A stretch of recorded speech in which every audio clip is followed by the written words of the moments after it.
All right, well, welcome everybody, and thanks for joining this panel on productivity. And it's just great to have not just my views, but also some of the views of some of our employees from different functions. So before we get started, why don't we go around and maybe if you can just introduce yourself and also just how you define productivity in your function.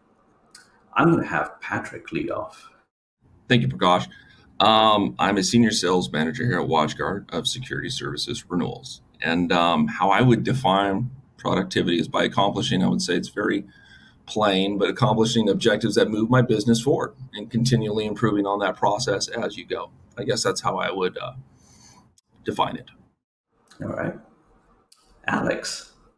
Hi, I'm Alex McWethy. I manage demand generation and business development here at WatchGuard. And, my team's responsible for, like I said, we manage business development, but we also manage all of our tools and processes and content and channels. And so I think for me, productivity is moving the needle forward, right? Like it's not necessarily completing something or finishing something in a day, but at the end of the day, if we move something in the right direction and we move the needle forward, that feels like a good productive day to me. All right, thank you. Rachid. Hi, my name is Rachid. I'm a support manager for EMEA region. How I define productivity is be able to get to our customers on time and resolve their issues in a timely manner. Basically, we'd love to get to all the cases within the TRT we set up for our customers and be able to close those cases as soon as possible. Jason. Hello, I'm Jason Cole. I'm on the program management team here at WatchGuard. We spend a lot of our time working between and supporting both the product management organization as well as engineering, really functioning as a go-between and facilitator for a lot of the requested work and then the delivery of that work. And for me, productivity is really about intentionally making time to go to the tasks and to complete the tasks that I've identified for that day, and like the others, to move things forward in a meaningful, measurable way each day. So I think looks like there's definitely some common themes around how you define, which is around accomplishment of some kind of known tasks, and time was a critical element as well in many of you what you said. Kind of how has that evolved for you if you kind of step back, from pre-pandemic to kind of now in the way we operate. So I'll let Patrick, you kick off again. Yeah, and you brought up a good point in how it's evolved. So the role that I used to manage was very localized in Seattle before the pandemic. And now I have direct reports across the US. I would say what has changed is my approach, build more foundational relationships with my reps. I believe, I know this is kind of corny, it's the people that are our greatest asset. And if you establish trust and the belief that you're in this together, productivity will flourish. People will go the extra mile when they feel supported. So that's, how I kind of view it, this hybrid work operation as we stand today, before and after. Rachid. How it's evolved, like what Patrick said, is basically we're able to hire within our geographical locations, basically tap into different talents from different locations. I think that helped us a lot in hiring the talent, and then that talent got up to speed really fast, and we got them to be able to be watch guardians within no time. So. Yeah, I love what Rachid mentioned about being able to hire people in other regions. I think that's been a huge productive trend in the right direction, right? We've got coverage now more geographically. We're able to cover different time zones, whereas like Patrick said before, it was definitely more centralized to, our headquarters office or maybe some of our more regional offices. And so I think as an organization, we're able to be more productive because we have people working across all time zones, really to support teams internationally now. I would take a little bit of a different spin, maybe because I was remote before COVID. But I think for me, what helps me really stay productive in this hybrid transformation is like my life has changed, right? Like I've had 2 kids since the pandemic started. I've changed, I've moved. And I think that this hybrid kind of remote environment helps me be more productive in the times that work for me with my family and my life. And so, before I think when we were in this office mindset, every day, all the time, it was different, right? And now I think there's a lot more flexibility in when we be productive and the times that work best for us, which I think has been a really great transformation for myself and WatchGuard as a whole. Jason, anything to add to that? Yeah. Yeah, it's interesting because our team has always been international with program managers distributed really to where our engineering sites have been, and I've noticed a really positive change in that kind of hybrid setup. We would have meetings in person in Seattle, and then there would be a remote component, right? And it was kind of a in the room versus not in the room dynamic. And now we have this very, everyone is in the virtual room. There's a much greater opportunity to participate and to contribute to those discussions real time. That's been a huge positive change for us. Of course, it means quite a lot more virtual meetings, but I think the benefits outweigh the Yeah. non-benefits. I think many of you, and this is something, any of you can jump in on this. You kind of define, actually, Alex, you went there already, just the flexibility piece of it and how that impacts productivity.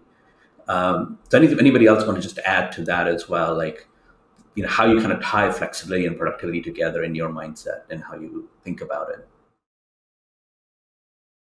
I'll go right here. So being like a father of a young daughter born in the middle of the pandemic, I might skew a little bit here, but the flexibility that WatchGuard has provided me has allowed me to spend more time with my family, to tell you the truth. So like I used to commute in total about 2 hours each day. So this alone leads me to be very thankful for this policy, to spend this like quality time with my daughter.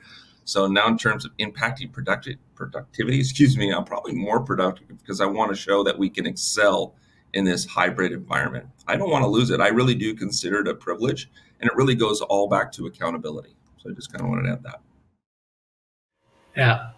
Same here as what Patrick said, is that working from home allowed me to spend, same thing, I have 2 kids born within the pandemic, so I have more time now to spend them, drop them off at school, pick them up.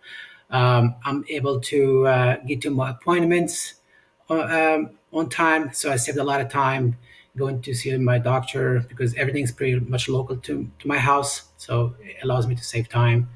I don't have to take a lot of time off from work to be able to get those two things done. So, and what you said, Prakash, in the blog, that when you trust people, you get the best out of them. So I think that really applies here with what WatchGuard provided with the working from home. So that helped a lot, and therefore I'm happy, and people that I manage are also happy with the flexibility they have. I don't know how people commuted. Like I didn't really, but I know especially a lot of people in the Seattle team had a huge, like really long commute, and it's like 7 minutes to take my kids to daycare, and that feels like a lot to me, right? Like I think that it's been a huge benefit to be able to give people that time back on a more regular basis, right? Like don't sit in your car on the train or whatever for 45 minutes, half an hour in the morning. Use that time to either do what makes you feel full and accomplished as a person, or get a head start on the day, right? Like I think that having that time back is a huge impact across the board, and it allows us to be productive in the times that are most helpful to us, right? And so, yeah, I don't know how commuters do it. That's for sure. It is a great point that you just made, Alex, that it allows you to really, be productive when the inspiration strikes. If that's 2 hours before your normal start time, if that's, the middle of your morning, you're able to really be in tune with your own kind of personal cycles and okay, I need some fresh air. This problem is frustrating me. I need to just go get the mail or go for a walk for a few minutes and like clear my head. Where those sorts of opportunities were definitely different and limited, in the context of the office. Yeah. One of the things just around it, some of you have, direct responsibility for other employees as well. So just when you think about, we've talked about productivity as you define for yourself, how do you kind of manage productivity of your folks? If I could ask that question, Alex or Patrick or. Yeah, I mean, I think like all of us, right? Like I've got direct reports across the US. I've got direct, reports under my direct reports. And so I think that, like we've talked about, it's a lot about trust, right? And holding people accountable. So we do, for our business development team, for example, we do a 15-minute daily stand-up where we just check in every day, see how everything's going, kind of check in on roadblocks or anything like that, but try to do it as quickly as possible because it's really important that they're on the phones and being productive in their own sense. So, I think for me as a manager, one of the most important things is blocking my team to be productive, right? Hey, that meeting's not one they can make. I'll be there. I'll represent it for them. And so I think it's really enabling them to do just like we need to do, right? Block the times that they need to be productive when it works best for them. And as a manager, enabling that and checking in with them on when they need that. But I don't know, Jason or Patrick or Rachid, if you guys have other thoughts. No, I think you hit it. Oh, go ahead. Sorry. No, go ahead. I think I manage a team of 7, so my job is to make sure that the guys are available for calls, are taking cases. I think the key here is to really have the right tools to do that. I think we do have the right tools to be able to see for me to monitor what others are doing, so I can see how many cases they touched on hourly basis. I can see their updates. I can see their availability. So pretty much I have full visibility that I would have in the office. I think having the tools is really the key here. Yeah, that's a great comment. Yeah. Patrick? I think my team's most productive when I'm engaging with them to help drive sales. As a sales manager, second voicing, strategizing, just being a general resource to make their lives easier, right? When they are working remote, the one benefit when we were in office, I would say, is I was there and I knew IT dev, tech support, customer care. I would bug them. I would get up and walk over if I had a problem, like to that point where now I'm just trying to make their lives easier because I have those connections, and eventually, hopefully they will too. But if I can make their jobs easier, sign me up for it. I'm here for it because I know that's going to make them more productive day in and day out. Actually, that's a great tie-in to my final question for all of you.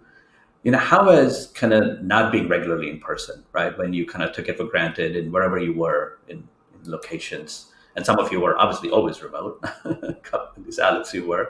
But like those of you who were in the office, how has that impacted productivity, not having that?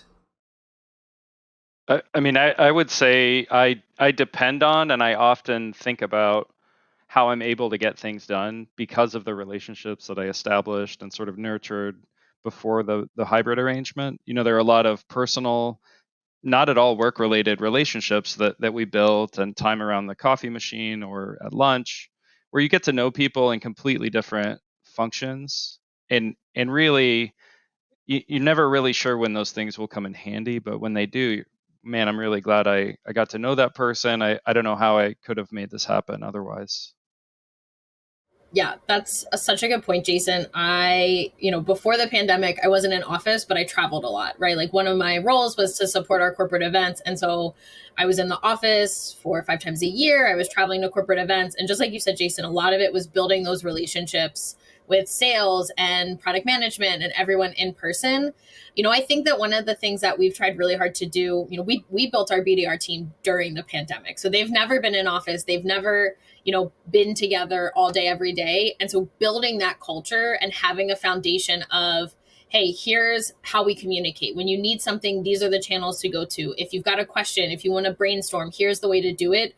I think you really have to build that foundation from the beginning so that the team knows just because we're not all together, it doesn't mean we can't have those connection points. We can't be productive. We can't share those ideas like we would in office. We also have, and I'm sure a lot of you guys too, like an escalation channel, right? So we've got a Teams channel where if they can't figure out a problem or they don't know where to go, there's a group of people that's marketing, sales, people from Patrick's team, from Sean's team, right? We got a bunch of people in there so that they still have that ability to network and get information from people who just know better than we do.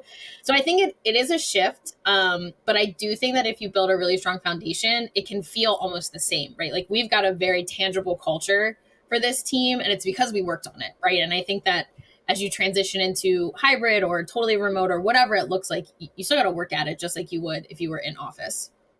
Yeah. I agree with you. The one thing I'm going to bring up, I didn't mean to interrupt. I thought this was really important because I was in office 5 days a week for the first 5 years. One thing that I've seen dramatically change is onboarding new hires, right? And that's to you guys' point, Jason and Alex. It's just they come in, and you can sit down, work cross-departmentally with all these other functions and learn from them and know who to go to. I think that just kind of speaks to, and I think we have since, to your point, a lot of us have created new guides to work around it, but I think nothing really works sitting with a group of your peers and sitting down, whiteboarding, strategizing. So that was the biggest thing. Ramp times just seem to be a little bit longer, at least for me, because we're not in person, but I thought it was just kind of important to bring up. Oh, and I'm sure, Rachid, for your team, right? Support and customer care, like that's a lot of stuff to learn remote, right? Right. That's when I asked the team on my meeting last week and asked the question, and most of the answers I got is that the quick help that people are missing from being in the office. So be able to ask questions and get answers right away. Although we do have tools and we build up channels and teams and anything else to make that a little bit easier, but still people miss that part. Yeah. All right. Well, final question, just one quick one-liner, if I could say. What is the biggest threat that you see when it comes to productivity in the hybrid environment? Meetings. Too many of them, I assume? Too many. Yeah, too many meetings. Because everything. Yeah, I think if I can cheat a little, I mean, I think it's two things. It's being very intentional about your transitions into and out of the workday. I find that it's far too easy to just come in my slippers and start working before I really wanted to, and kind of be drawn into that. And it's harder, I think, also to sort of put work away at the end of the day and transition back to my family and to my responsibilities with them. And the other is really the expectations around disrupting people. I think we've lost maybe a bit of patience, and it would be healthy to sort of reset. Yes, I'm available, but I'm also working on something. The fact that I'm not in a meeting doesn't mean that I'm prepared to respond to you immediately, in this moment. I feel a little bit victimized by Jason's slipper comment because I wear slippers all day, Jason, and I'm upset by that. Sorry. Patrick? You kind of hit it right on the nail, Jason. Is like something we have to be very careful about the amount of just meetings and the transition, because we can be caught answering emails or the Teams message that comes through because it's easy, right? You have your phone there, we're all connected. And I know how important it is, and you guys know being with your family, but it's sometimes I go, guys, it's okay to put it down and focus on what's really important, right? Your kids aren't going to remember how late you worked one night, but they are going to remember if you get pulled away, right? So focus on what's important. So, Rachid? Yeah, for me, I think not having. I encourage people to come to the office once a week. I think that's very important to keep the team together, to keep the team spirit together. I think if we don't do that, I feel like tax might lose motivation eventually. A sense of belongings might be phase out a bit, and then that will probably impact the production. I think having bringing people to the office, that's very important to keep the team spirits together. I think that if we don't have that, I think that will have an impact on production. All right. Well, thank you so much all for sharing your thoughts and opinions today on the panel.